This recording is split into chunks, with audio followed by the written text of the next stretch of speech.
اگر آپ چھینک کو دبانے کی کوشش کریں گے تو آپ کے سر یا گردن میں خون کی نالی پھٹ سکتی ہے، آپ مر سکتے ہیں۔ اگر آپ کی شخصیت غصے والی ہے تو آپ میں دل کی بیماری کے چانسز زیادہ ہیں۔ رات میں انسان تھکاوٹ کا شکار ہوتا ہے، اس لیے رات کو جو فیصلے کیے جائیں وہ ہمیشہ غلط ہوتے ہیں۔ دوپہر کی نیند ہارٹ اٹیک کے چانسز کو کم کرتی ہے۔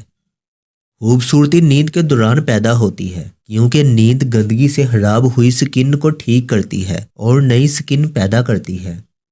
آنسوؤں کو روکنے سے دل کے ساتھ ساتھ دماغ پر بھی دباؤ پڑتا ہے، اس سے گریز کریں کیونکہ رونا آپ کی صحت کے لیے اچھا ہے۔ جب آپ کسی سے معلومات حاصل کرنا چاہتے ہیں تو اس کی آنکھوں میں مسلسل دیکھیے۔ شہد وہ واحد خوراک ہے جو کبھی خراب نہیں ہوتی۔ ریسرچ سے ثابت ہوا ہے کہ ہنسنے سے وزن کم کرنے میں بہت مدد ملتی ہے۔ صبح ایک سیب آپ کو چائے کے مقابلے میں زیادہ بیدار کرتا ہے۔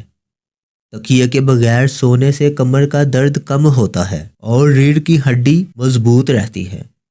بہت زیادہ غصہ ہارٹ اٹیک یا فالج کا باعث بن سکتا ہے کیونکہ غصے میں رگوں پر پریشر بڑھ جاتا ہے۔ اپنے خون کا سامنا کرنے کے بعد انسان خوشی محسوس کرتا ہے۔ خواتین کے لیے مرد کی اسمائل شکل سے زیادہ اہمیت رکھتی ہے۔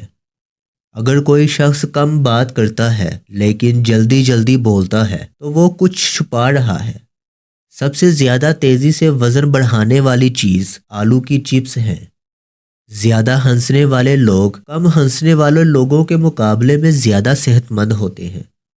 جب آپ کسی کو کسی چیز پر قائل کرنا چاہتے ہوں تو مسلسل کھڑے رہیں۔ طلاق کی ایک وجہ گندگی اور ناپاکی ہے۔ اگر آپ دن میں 11 گھنٹے سے زیادہ بیٹھتے ہیں تو اگلے 3 سالوں میں آپ کے مرنے کے 50% چانسز ہیں۔